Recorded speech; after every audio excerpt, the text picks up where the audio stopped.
Hey guys. All right. Jim Bales at Motorhome Rehab Ranch again. We have to do that to sign on, you know.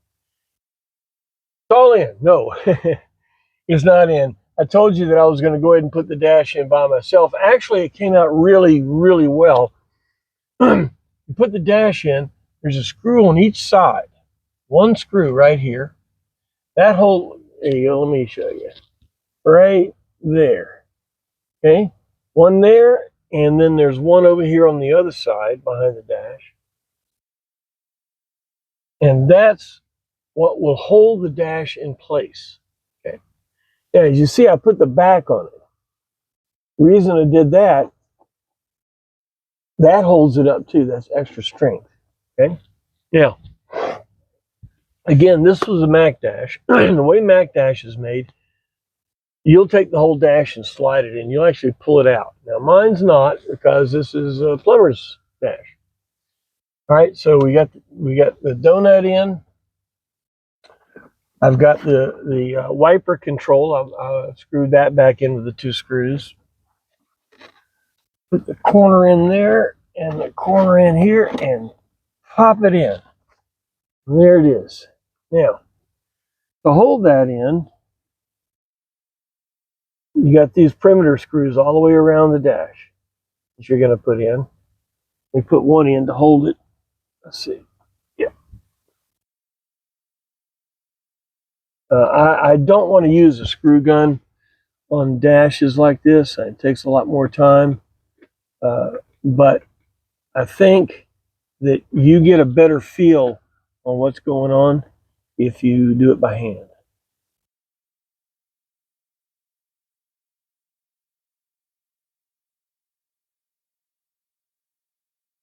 There you go. So you put these screws all the way around the perimeter.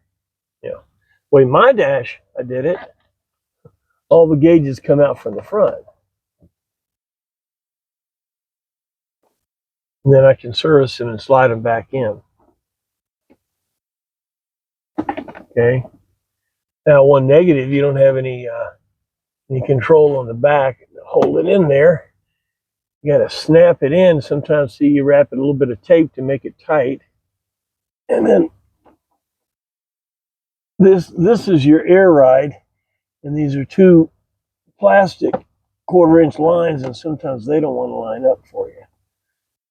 There you go. All right, you got the speedometer in. All right, now down here on the prenundle, what's the prenundle? Park, reverse, neutral, drive, and low, prenundle. There's a wire coming off of here on the original and on Max Factory Max Dash. It comes off here, comes down here, and it goes into a screw right there on the slide.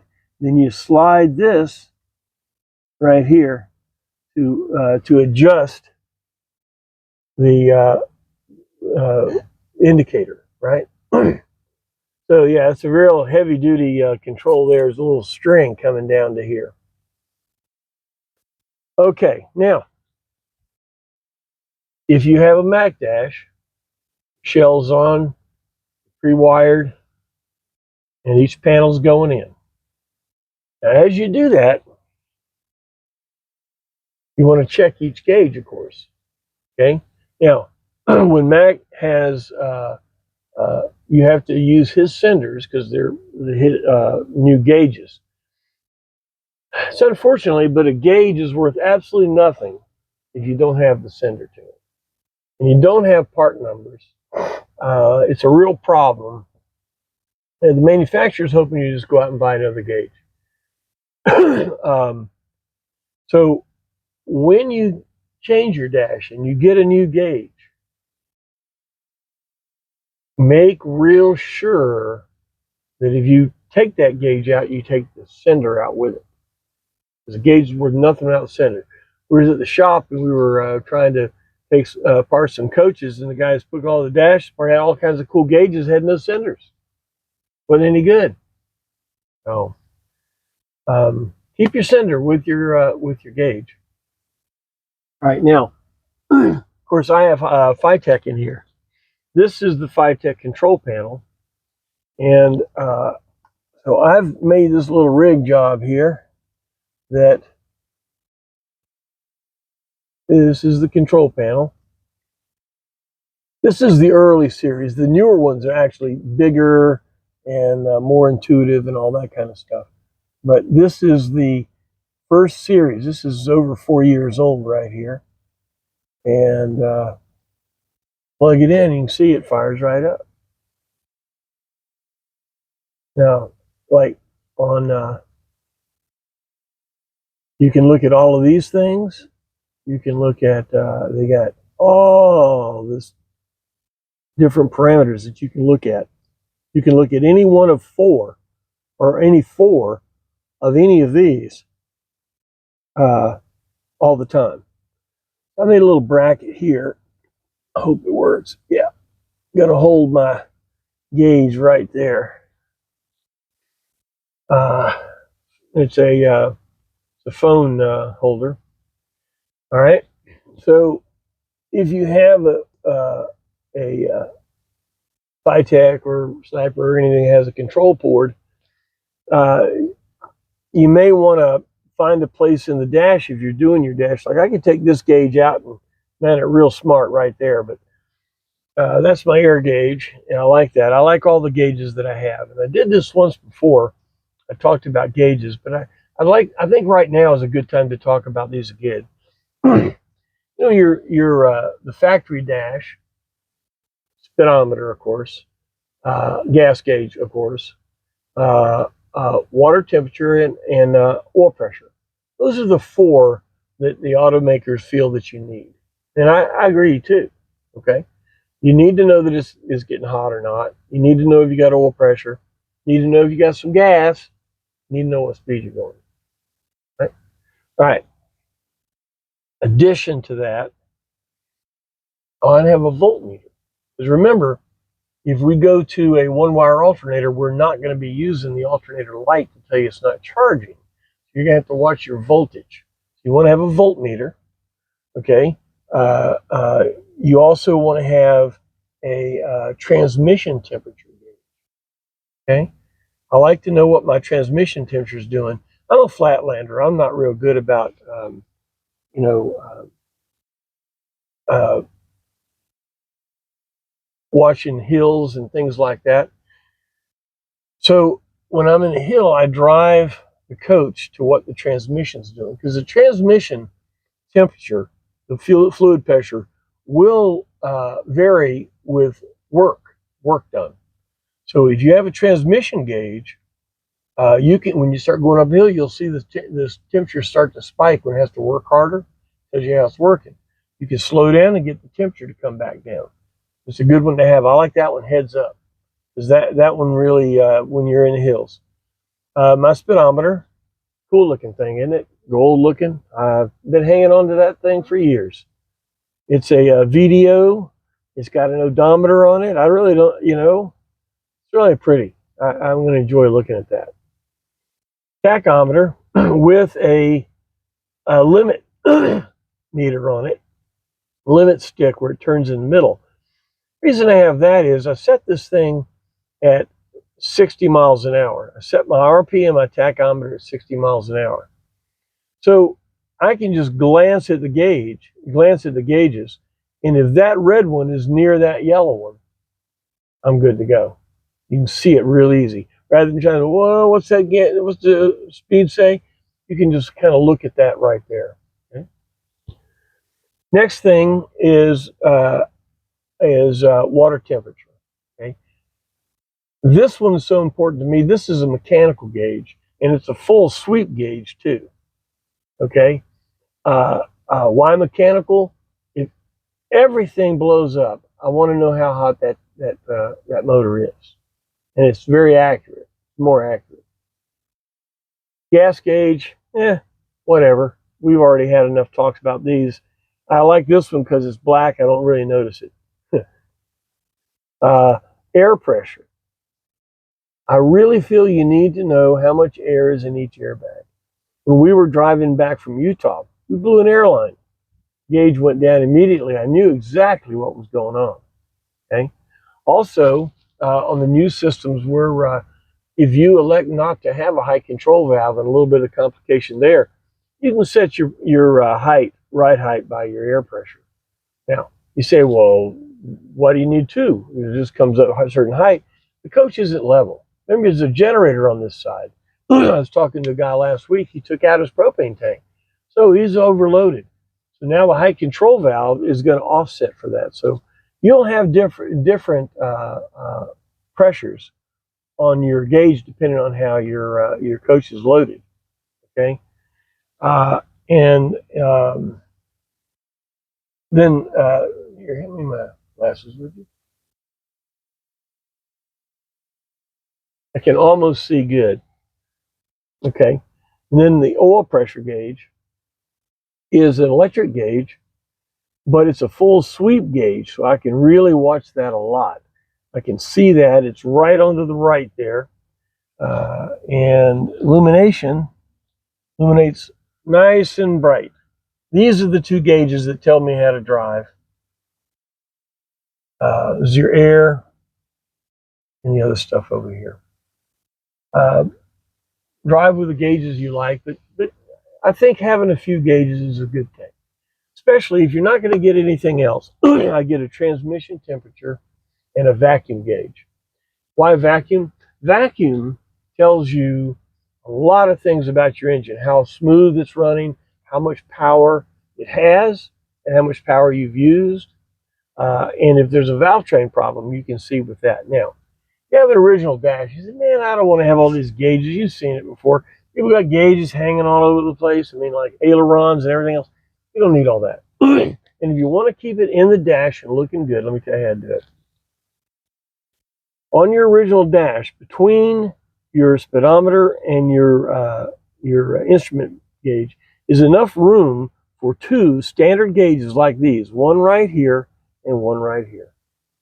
If you pull this plastic piece off, these gauges are held in with 3 screws. Okay? Take a cutter and cut out those in between there. Be enough room to put the gauge in there, enough room to put the gauge here, and there'll still be 2 screws holding these 2 in. So you can put 2 gauges right there on a factory dash. Okay? How to do it? Hey, I'll tell you how to fish, but I ain't gonna hold the fishing pole for you. You're gonna have to pattern it, cut out. Remember, that metal is harder than woodpecker lips. It is hard stuff. My personal opinion, you should pull this dash out if you're gonna do it. If you're gonna do it in the dash and you're gonna do it down and dirty, hold onto that dash. Don't let it vibrate. If you're using a air saw or something, don't let that dash vibrate, because all those plastic uprights that you saw will crack. Okay, you can put a gauge here and a gauge here. Also, over here where your cigarette lighter is, there's enough room here to have a radio and a gauge right there. Okay, I usually put the voltmeter right there because everybody can see that. It'll free up over here for something else. Okay, so you guys' original dashes, you can still make those look good. We used to have, I think maybe either Serum or Applied has an overlay. We used to have an overlay. It was a brushed aluminum piece. And if you'd like to make one, take your original bezel out.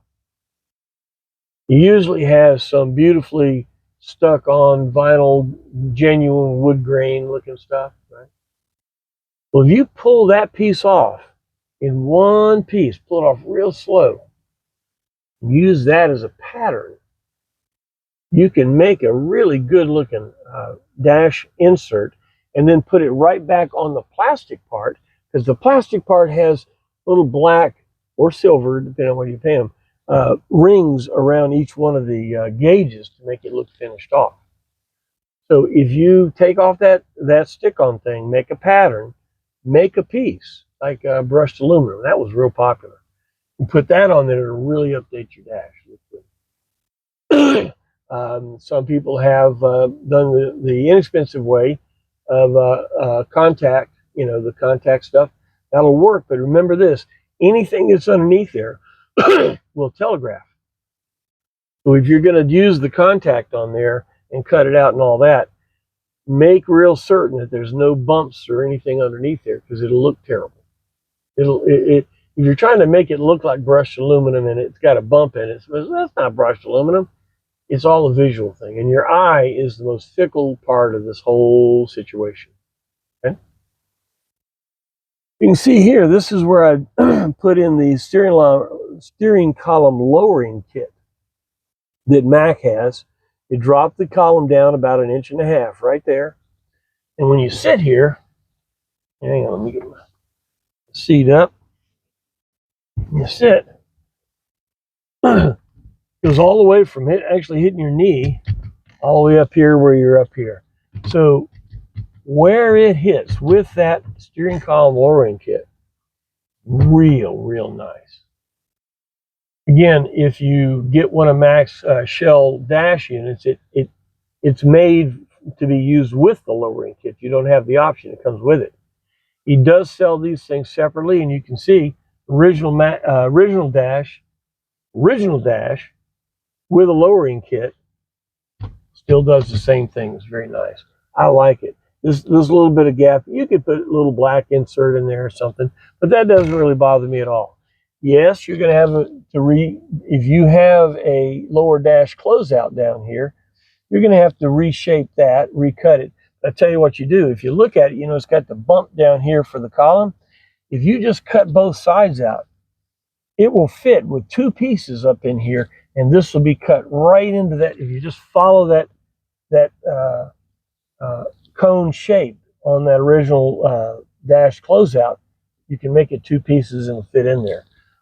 You guys on 77 and 78 that have the bigger one, you're gonna have to do a little bit of cutout, but it will fit in there with this. All right. Well, look, there's a whole lot more to dashes. You know, you've got your air ride controls down here. This is J.R. Slayton's Power Level 2 system. Very nice system. This takes your 73, 45, and early 76 knob controls and gets rid of those original valves, because the original valves had 3 springs, 3 seals, a gasket, 3 bolts. Very sophisticated air ride control for just 5 pounds of pressure will make your coach off balance. This is a really high quality ball valve, 4-way ball valve. It goes down, that's hold, up, and travel. Very nice set. I believe that both Jeff Serum and Applied has these in inventory. I would definitely get one of those if you have a unit that has 2 knobs. If yours is electro level, of course, you'll have the 3 switches, and there's a whole other thing there. I think I've got some videos up about under air suspension, about electro level and the new system that we put in there. Actually, the power level system is a pretty reliable system if you have JR's valves. And again, shout out to JR. He's a good friend of mine. Give the devil his due. He's got a good part there, I'll tell you what. All right, well, look. Oh, steering wheels. The original steering wheel, you know, you hit it on the corner and it beep, that delta-shaped thing. A lot of them will crack and you'll just have a bar through here. I bet you've seen some of those. You go to steeringcreations.com. Steeringcreations.com. That's where we got these wheels. This is actually the original wheel out of an S10 pickup, the Blazer, if you kind of look at it. The aftermarket versions are more like this. I think the new one they have has only got it in black now. Yeah, these are nice wheels because it has a lower spoke, so it really opens the dash up really nice. If you're going to junkyard, S10 pickup, S10 Blazer, you know, the earlys, 80s, stuff like that. We sold a Blue Million of these steering wheels. If you ever see one that has a center with a GMC on it, probably my wheel. And if you have one and it doesn't have a GMC in it, call me. I've got some of these center buttons. Okay, I got them in red or in black. I know somebody's going to ask me what this is. Everybody knows what this is. This is a trucker wheel. You didn't see this, but my dad showed me how to drive. He's a Greyhound bus driver, and when I'm on the highway going straight, I do use a trucker wheel. And I got this from Andy. Thank you. Appreciate it, brother. Love it. Still got it. All right. Dash. There's a lot more to it. There's cruise controls. There's horns. Mine works. There's a lot of other things we can talk about. And maybe in other videos, we might dig deeper into other areas and stuff like this. There's so much information and so much that you need to know, just some basics, that I really feel that doing basics like this is important. Give me your comments, give me your updates, and we'll try to have some more videos and talk about things specifically that you'd like us to do. If this is helpful, hit like and subscribe and share and all that stuff on YouTube, on Patreon. Tell me it's a good job. Hit me a like or a thumbs up or whatever it is there, and give me your comments. Ranch hands, thanks for your support. Want to know what that is? Go up a little bit. You can read about it, and we'll talk to you next time.